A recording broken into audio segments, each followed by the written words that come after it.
Gracias, bendito Señor, por esta noche.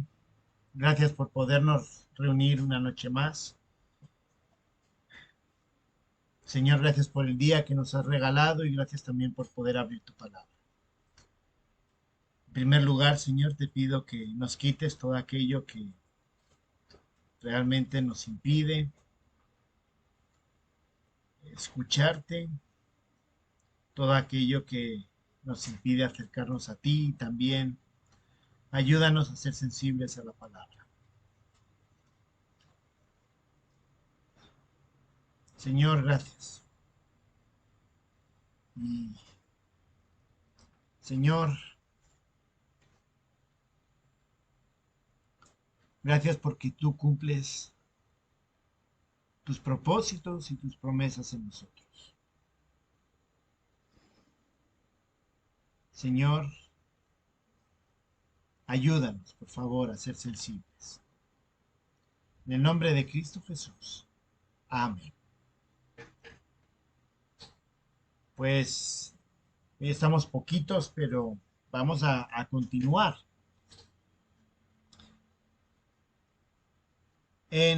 Vamos a ir a Nahum, capítulo 2. Realmente es, como les decía la semana pasada con respecto a Nahum, capítulo 1. Eh, es un poco, es un libro un poco peculiar, porque está escrito para los ninivitas. Le recordaba que hay dos profetas que hablan a los ninivitas específicamente.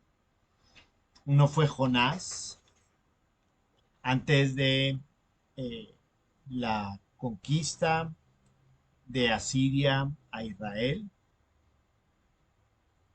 Y luego es Nahum, que es después de la conquista de Asiria, Asiria a Israel, y antes, poquito antes de que Judá sea conquistado por los babilonios. Así como con Jonás veíamos eh,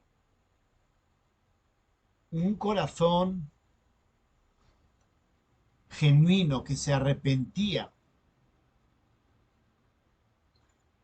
ante las palabras del Señor y buscaban al Señor. Lo que estamos viendo aquí en Nahum es totalmente lo contrario, ¿no? Estamos viendo que el pueblo de la ciudad de Nínive va a ser finalmente conquistada y juzgada por sus pecados. Y la semana pasada veíamos acerca de la soberanía de Dios. Y en este capítulo 2 que ahora mismo vamos a leer, vamos a comprender que Dios es el juez. Ya no es solo el soberano el que tiene sobre todos, tanto los fieles como las personas fieles, justas, que nadie puede oponerse a Dios, sino que vamos a ver en este capítulo que Dios juzga y cumple sus propósitos allá donde Él está. Entonces vamos a leer Nahum capítulo 2. Dice así: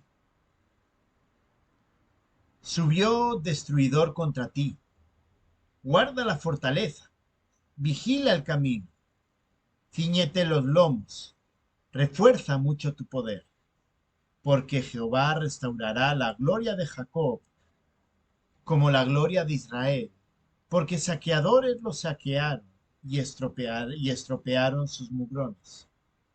El escudo de sus valientes estará enrojecido, los varones de su ejército vestidos de grana, el carro como fuego de antorchas.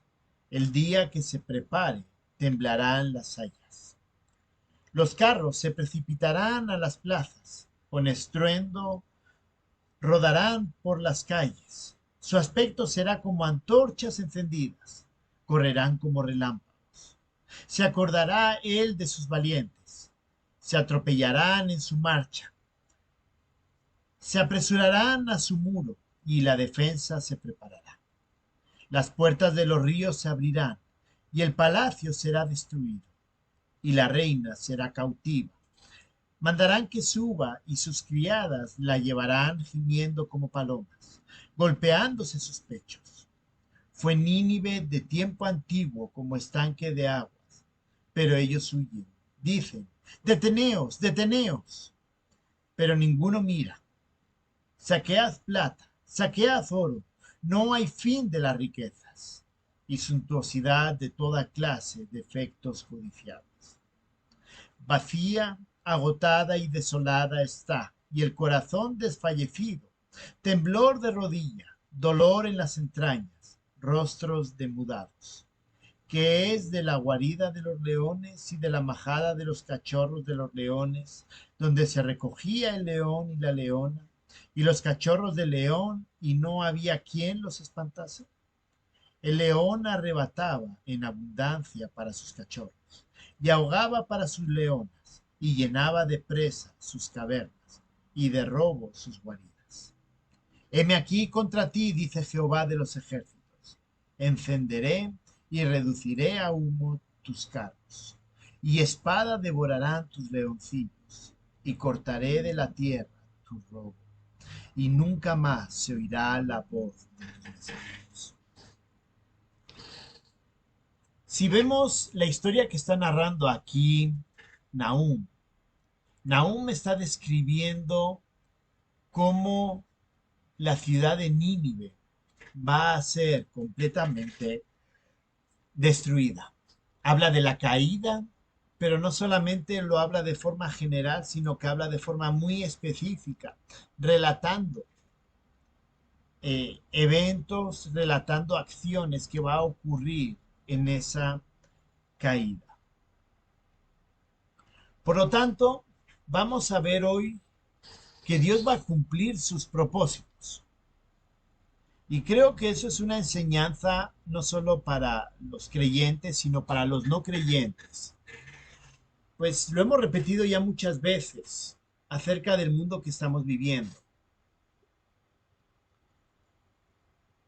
El mundo piensa y está convencido que están por encima de Dios, que realmente Dios no tiene nada que hacer contra ellos. Dios en ese sentido, ellos piensan que ese Dios, el Dios de la Biblia, es algo que no se va a interponer entre los propósitos del hombre y los de él. Es decir, están por encima. Y justamente así es como pensaban los ninivitas. Los ninivitas habían creído 100 años antes, habían creído y se habían arrepentido por su pecado. Pero ellos siguieron y pensaron que podían hacer lo que les daba la gana.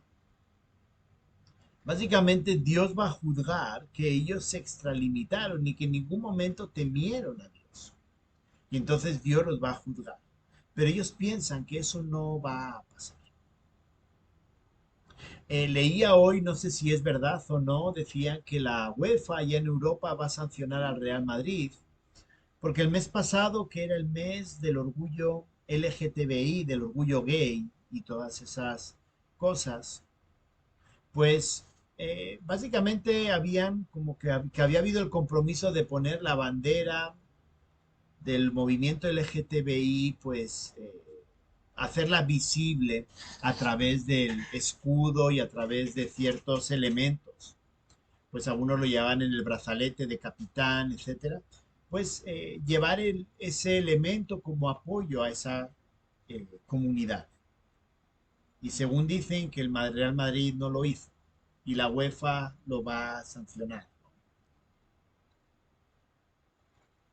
Y entonces la pregunta es, bueno, ¿será que el hombre realmente está por encima de Dios?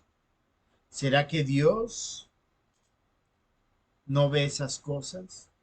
¿Será que el movimiento LGTBI va a superar y va a poder ir en contra de los propósitos de Dios que Dios tiene, va a poder ir en contra de la santidad y que no le pase nada.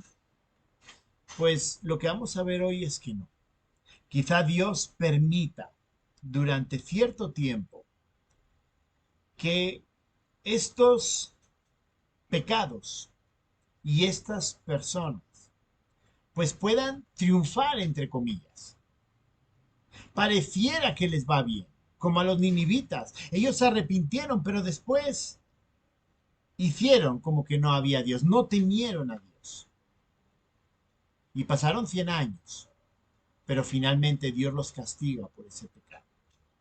Y es lo mismo que se aplica para este mundo y esta sociedad hoy día. ¿Por qué? Porque Dios va a cumplir sus propósitos, sí o sí. Y lo vamos a ver a través de este pasaje. En primer lugar, Dios cumplirá sus propósitos al juzgar. En los versos 1 y 2, realmente vemos algo muy interesante. Comienza hablando tanto de los impíos como de los píos, es decir, la gente que cree. Y dice, subió destruidor contra ti. Guarda la fortaleza, vigila el camino, cíñete los lomos, refuerza mucho tu poder. Dice, porque Jehová restaurará la gloria de Jacob como la gloria de Israel, porque saqueadores lo saquearon y estropearon sus mugrones.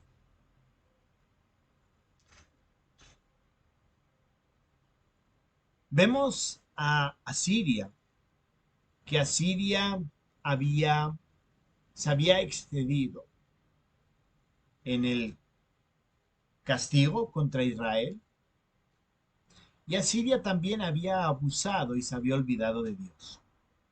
Y vemos que Dios en el verso 1 juzga a Asiria. Y básicamente al juzgarlo, le está diciendo que van a ser castigados. Pero no solamente juzga a Siria, sino que también en el juicio hace un juicio contra Jacob. Dice, ¿no? Restaurará porque Jehová restaurará la gloria de Jacob. Entonces hay dos juicios. Vemos un juicio contra los impíos y un juicio contra los creyentes o contra los píos. Eso nos lleva a considerar algo hoy día, cuando podemos afirmar que Dios cumplirá sus propósitos al juzgar el mundo. Y estábamos diciendo al juzgar tanto a los impíos como a los píos, como a los hijos. Es decir, parece, como decíamos al principio, parece que el pecado está venciendo en este mundo. Pareciera que el pecado está avanzando y está yendo en contra de los planes de Dios.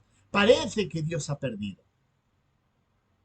Pero algo que tenemos que tener claro es que Dios también tiene su límite, es decir, todavía tiene paciencia y lo veíamos la semana pasada. Dios tiene paciencia a pesar del pecado, esperando que quizás se arrepienta. Pero va a llegar un momento en el que el juicio va a caer de forma definitiva. Así que todas estas corrientes, movimientos LGTBIs, política o políticos corruptos, porque ahora pues, ¿cómo quieres hacerte rico? ¿Cuál es la respuesta? Sé político. La corrupción da poder, da dinero y no tienes que pagar mucho en cárcel.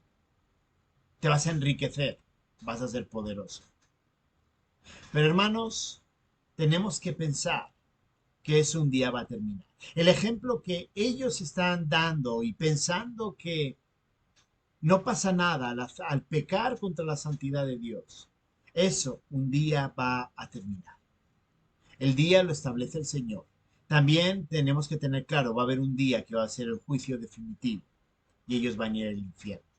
Pero aquí en la tierra va a haber un día que eso termine. Pero va a ser peor porque un día definitivamente estarán alejados de la presencia de Dios. Así que quizá aquí en el mundo vayan a ser ricos, quizá en el mundo vayan a disfrutar de muchas cosas, pero la realidad es que va a haber un día en el cual Dios los va a juzgar a los impíos. Así que no debemos alegrarnos cuando vemos a alguien haciendo trampas y beneficiándose. Como muchas veces, ¿y por qué a él le va bien y a mí no? Pues quizá materialmente ahora le vaya bien. Y quizá pues haciendo trampas le vaya bien. Pero el problema no es ahora, el problema es que en la eternidad un día él va a ser juzgado. Y si tú estás pensando en, no, ¿y por qué no hago como él? Permíteme preguntarte, ¿qué vas a hacer tú? ¿Realmente piensas que Dios no te va a juzgar? Porque vemos la segunda parte y Dios también va a juzgar a los hijos. Y está hablando aquí acerca de que Él restaurará la gloria de Jacob. Es decir, pareciera como nosotros cuando vemos a los demás, oye, parece que a los demás les va bien y a mí mal. ¿Y qué dice Dios? Ojo, va a venir el juicio y un día voy a restaurar a mi pueblo. Así que mantente fiel a pesar de lo que ves. Mantente fiel a pesar de que parece que al otro le va bien. Porque un día todo va a cambiar. Y eso es un llamado para nosotros. Y a entender que Dios cumplirá sus propósitos y va a juzgar. Hermanos, dejemos de mirar a los demás. Y dejemos de tener envidia de los demás. Lo que tenemos que hacer es mirar al Señor y caminar con el Señor. Porque un día Dios va a restaurar completamente. Y el que no sea hijo se va a ir al infierno por la eternidad. Y el que sea hijo y haya sido fiel será galardonador del premio. Y en base a cómo respondemos, Dios va a responder, Dios nos va a galardonar de forma mayor o menor. Así que hermanos, en primer lugar, Dios cumplirá su propósito al juzgar, tanto al gentil, tanto al impío como al hijo. En segundo lugar, Dios cumplirá sus propósitos a pesar de nuestras seguridades. Versos del 3 al 10. Hemos leído este texto y no lo voy a volver a leer completamente, voy a leer unas partes y veamos el pueblo, la ciudad de Nínive, cómo pensaba que estaba segura que nada le iba a pasar. Miren el verso 3, el escudo de sus valientes estará enrojecido. Verso 4, los carros, es decir, los carros de combate, se precipitarán a las plazas.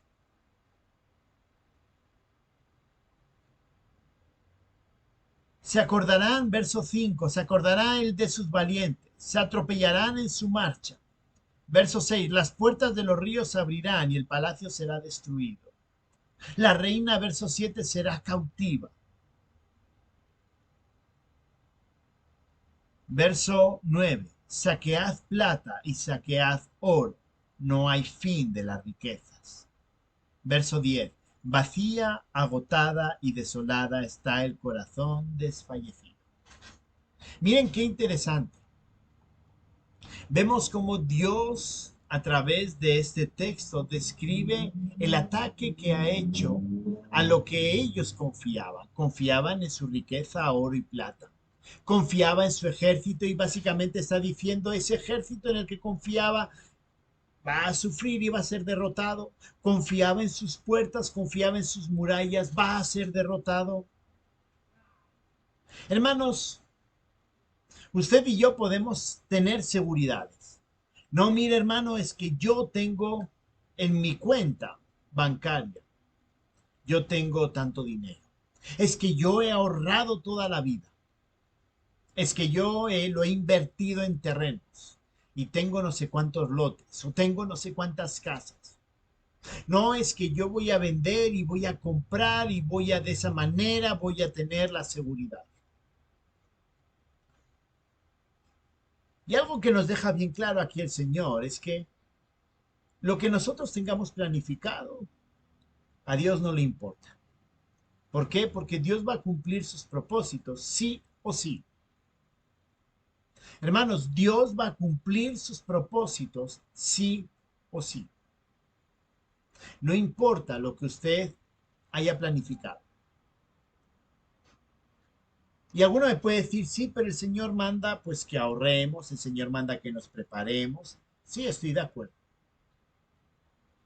Pero ojo, cuando ahorramos, cuando invertimos, cuando buscamos esas seguridades, pensando quién, sin pensar en quién es el que provee de esas seguridades, estamos pecando y estamos dejando de considerar a ese Dios soberano que va a hacer que se cumplan sus propósitos.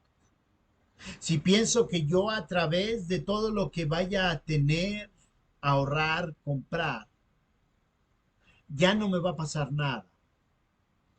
El Señor puede hacerte desaparecer todos tus ahorros, puede hacerte desaparecer todas tus casas, tus terrenos, tus carros, todo. ¿Qué es lo que realmente el Señor nos está queriendo decir? El Señor está queriendo decir que debemos de confiar en Él. Nínive dejó de confiar en el Señor y pensó que con lo que él tenía nunca iba a ser destruida. Era una ciudad muy próspera, hermanos. Próspera, militarmente muy potente. Y él pensaba que nada le iba a pasar. Y Dios que dice, no, tú vas a ser destruido. No importa lo que hagas. Hermanos, cuando hacemos las cosas tenemos que hacerlo dentro de la voluntad de Dios, buscando darle la gloria a Dios. Alguno puede preguntarme, ¿y qué es darle la gloria a Dios?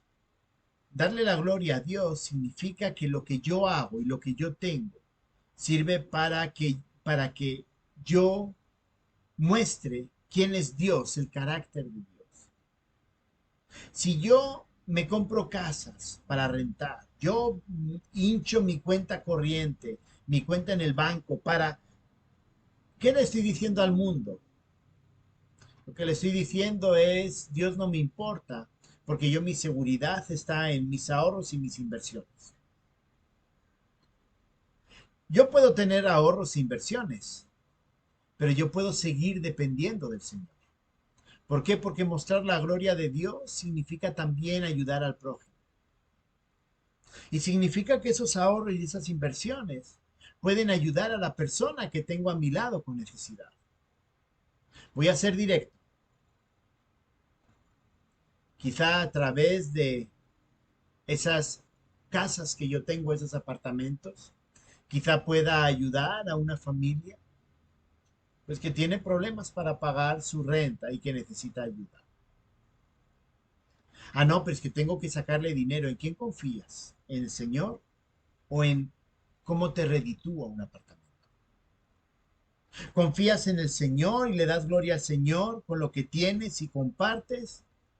¿O realmente lo único que quieres es que tu cuenta corriente aumente? Porque así yo tengo seguridad. No es que tengo que irme a cumplir con el sueño americano, irme a Estados Unidos,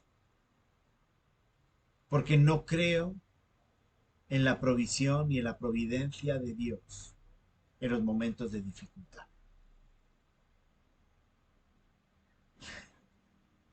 Realmente, en esta sección, versos 3 al 10, es un llamado muy claro para todos de que Dios va a cumplir sus propósitos a pesar de todo lo que nosotros podamos armar, esas seguridades. Y creo que es un llamado a la reflexión importante que debemos de tener. Hermanos, necesitamos confiar primeramente en Dios cuando estamos viviendo y entender que Él tiene un propósito y que nuestro deber es alinearnos con el propósito de Dios. Los ninivitas deberían haberse vuelto a arrepentir con el Señor y haberse alineado. Pero ellos dijeron, el Señor, Dios, no puede hacerlo. ¿Por qué? Porque tenemos un ejército, tenemos riquezas. Hermanos, a veces no lo pensamos y nosotros decimos, no, hermano, nosotros confiamos en Dios.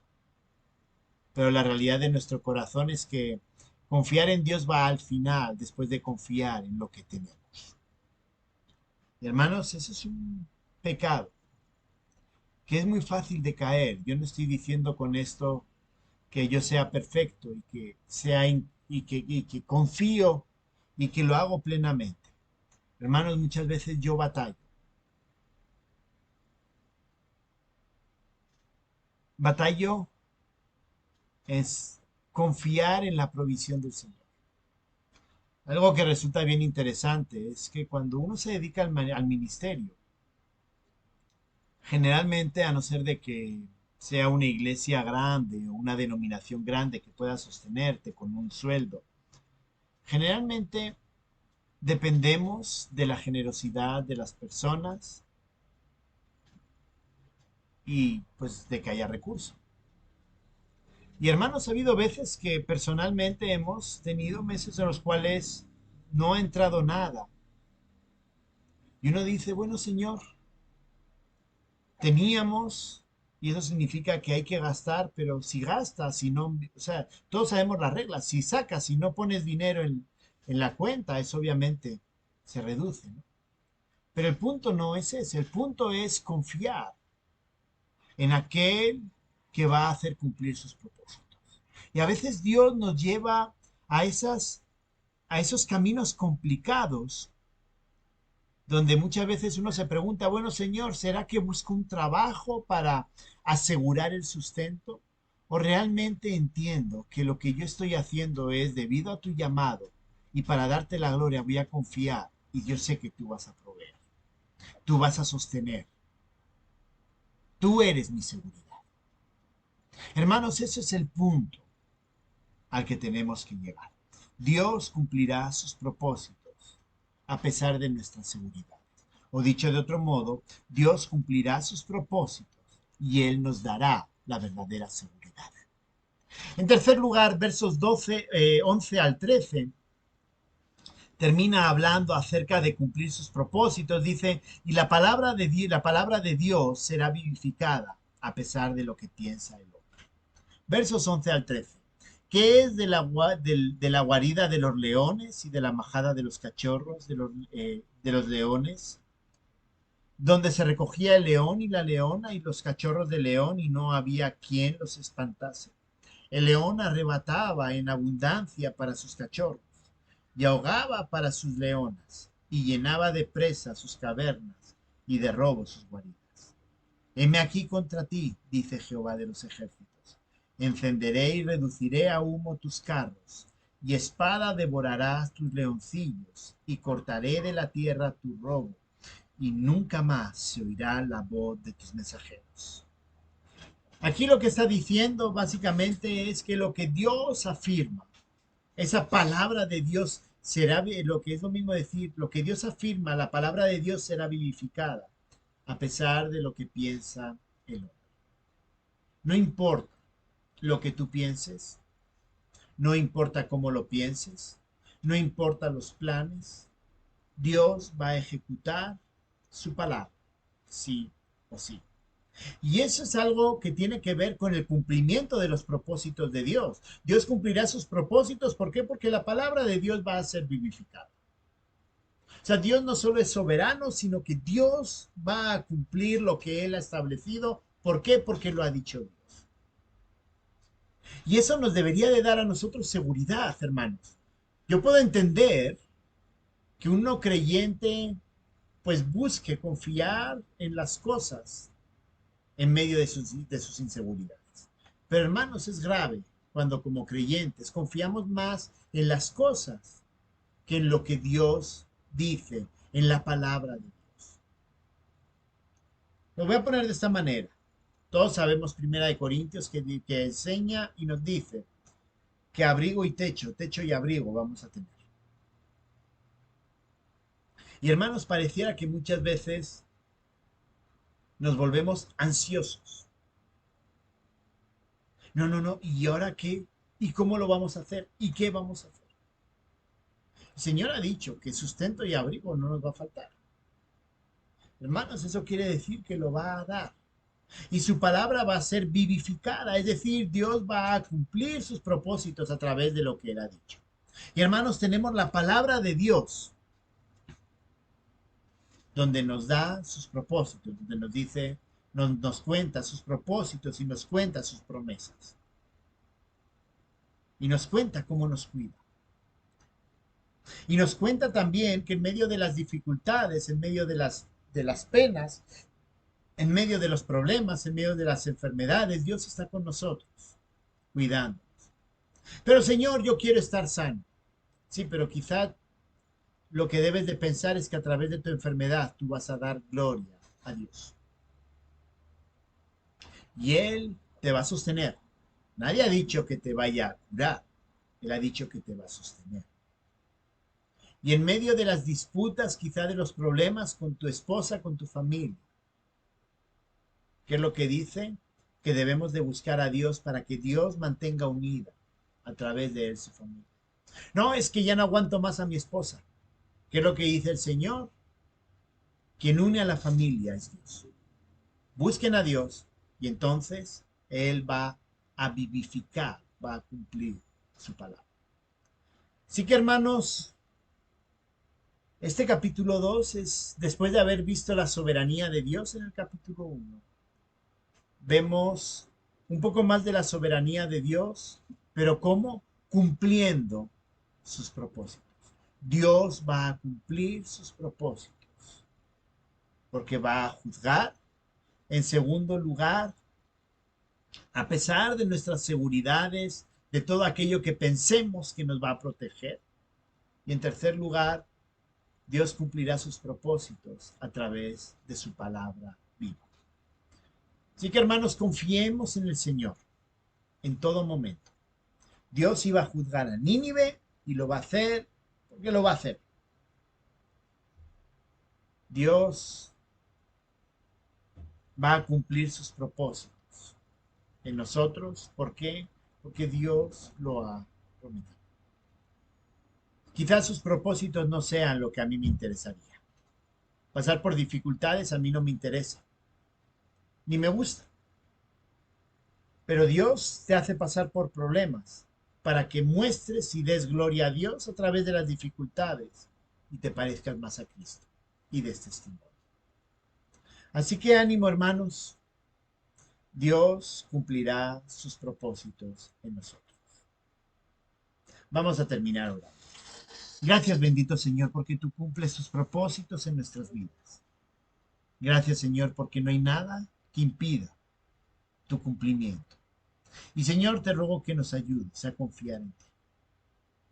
Yo sé que muchas veces pasamos por dificultades y dolores que no nos gustaría pasar. Pero Señor, seguro que a través de todo eso, tú te glorificas. Ayúdanos, Señor. Y ayúdanos a creer y a confiar en ti. En el nombre de Cristo Jesús. Amén.